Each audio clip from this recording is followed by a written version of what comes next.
¿Y por qué este proyecto en el ámbito universitario? Pues porque creemos que precisamente la universidad es ese nexo de unión entre el estudiantado preuniversitario y el mundo profesional. Por eso, a la hora de poner en marcha el programa que surge dentro del Vicerrectorado de Igualdad, Diversidad y Sostenibilidad de la Universidad de Valencia, tuvimos muy en cuenta estos extremos y lo que pretendemos es que participe en el proyecto tanto el profesorado de estudios preuniversitarios, para lo que contamos con el apoyo de la Consellería de Educación de la Generalitat Valenciana a través del CEFIRE, es decir, de los centros de formación del profesorado, y por otro lado también hemos conseguido implicar a muchas empresas del ámbito tecnológico de aquí, de la Comunidad Valenciana, y también que tienen una repercusión a nivel incluso mundial en algunas de ellas, ¿no? Las charlas family se desarrollan los sábados por la mañana en un entorno natural y de una forma lúdica, porque lo que queremos es que tanto las familias como el profesorado y el alumnado que ha participado, también acuden las expertas, todos ellos estén en un momento de relax, compartiendo cuál ha sido su experiencia.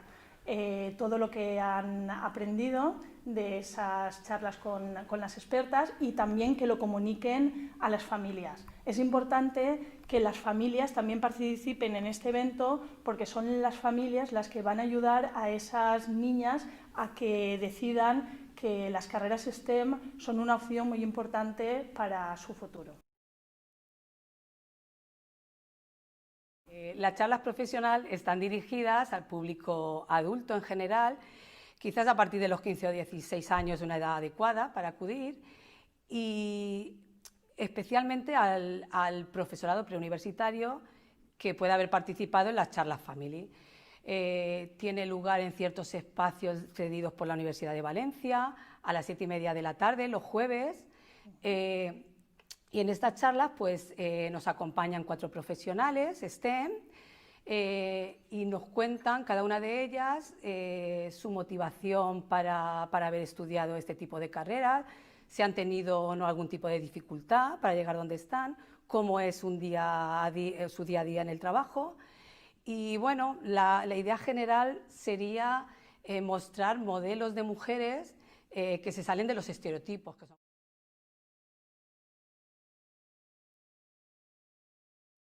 Si algún día, si algún día, si algún día, si algún día, si algún día. Ei, dones, què passaria si un dia s'alçarem? Si trencarem els barrots, si plenarem les garrafes, els deixaríem a tots plegant garrofes. Que ja és hora que deixen de manar, que la igualtat és una cosa que no cal demanar, que és pa cagar-se, és pa no torcar-se, que és patriarcal, cal enterrar-se, que estic cansada de veure la mateixa escena. Ell la domina ella, quin fàstic, la tele és un càstig, un món fantàstic però no sóc de plàstic. Ja si estic i veig les coses clares, al tindres de pobresa si tens fills i eres mare.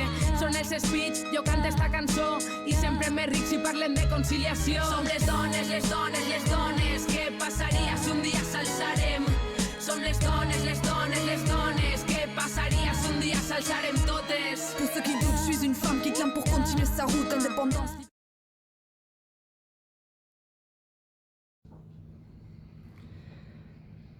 Vull que agrair a totes les persones que han fet possible desenvolupar aquest projecte tan important, un projecte que realment vol garantir que no es produïsca cap tipus de condicionament previ per al funció d'haver nascut xiquet o xiqueta en els estudis posteriors que qualsevol persona vol desenvolupar en la seva trajectòria personal i professional.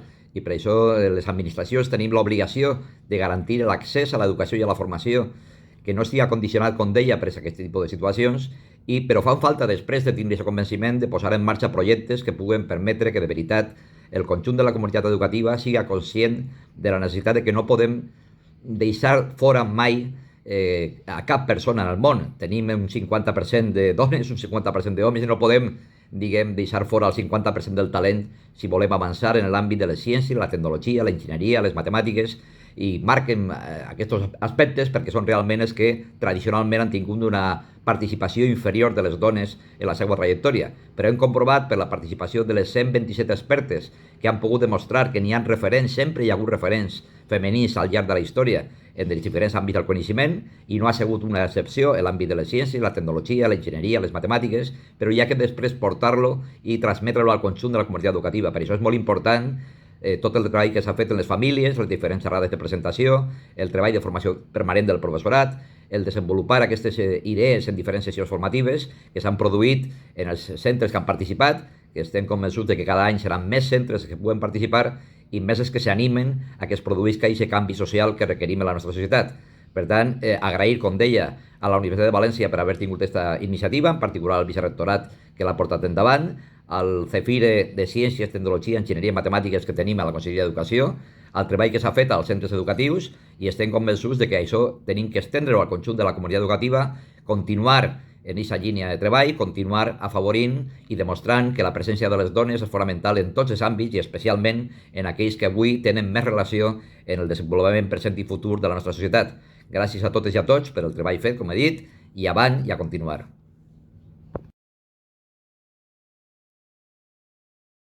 Hola a tots i a totes novament. Després de més d'un any, des que a final d'octubre del 2019 presentarem el projecte Girls for STEM al Saló d'Actes de Rectorat, m'adreço a vosaltres d'una manera molt diferent de com m'haver agradat fer-ho, però amb la mateixa il·lusió. Els objectius són els mateixos: trencar estereotips en el camp de les STEM i, sobretot, obrir-vos les portes a aquest meravellós i fonamental camp del coneixement. Com sabeu, la societat present i futura és i serà tecnològica fins al punt que es calcula que el 80% dels treballs del futur tindran relació amb la tecnologia. No volia perdre l'oportunitat de fer-vos arribar el meu agraïment per la gran acollida i participació que li heu donat a aquest gran projecte. A vosaltres, l'alumnat dels centres, especials protagonistes d'aquesta iniciativa. Als centres que sempre acolliu d'una manera tan positiva a la nostra universitat, a la Universitat de València, i també a les famílies i al professorat que acompanyeu a aquest alumnat. Us envio aquest missatge virtual per celebrar el bon desenvolupament d'aquest primer any de Girls for STEM i l'acompliment dels objectius d'aprenentatge de la convocatòria i també el gran nivell de participació. Les circumstàncies han canviat. En 2019 ningú esperava tindre que adaptar el programa i els canals de comunicació d'una manera tan radical, però ho heu fet i per això vos dono l'enhorabona, un treball molt ben fet. Ens trobem en un moment de crisi, moment que per definició està obert a canvis i adaptacions. I precisament en aquest context és en els que l'esforç i la visibilització de referents és més important. És important l'èmfasi en les experiències i també de creació de xarxes. Vull destacar com un projecte de nova creació ha sigut capaç d'implicar a més de 100 experts i expertes i superar totes les expectatives de participació a cadascuna de les seues activitats.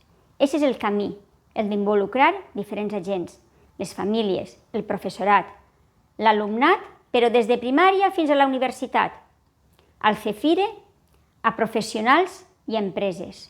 I és que el treball en xarxa és el futur, però també el present. Realment l'aposta per la ciència té que ser una aposta per la igualtat, perquè no podem perdre el talent femení també en aquest àmbit tan important del coneixement. I vull fer referència també com el projecte ha estat capaç de fer una tasca no només de formació i transferència, sinó també de creació de coneixement científic mitjançant la participació en congressos, jornades i publicacions de gran impacte científic. Amb aquestes paraules us vull transmetre el meu orgull, la meva satisfacció pel programa del que haveu sigut partíceps com a alumnes o com a professionals, formadors, formadores. Una satisfacció per un programa, motiu del qual he tractat de fer referència al mateix sempre que ha sigut possible.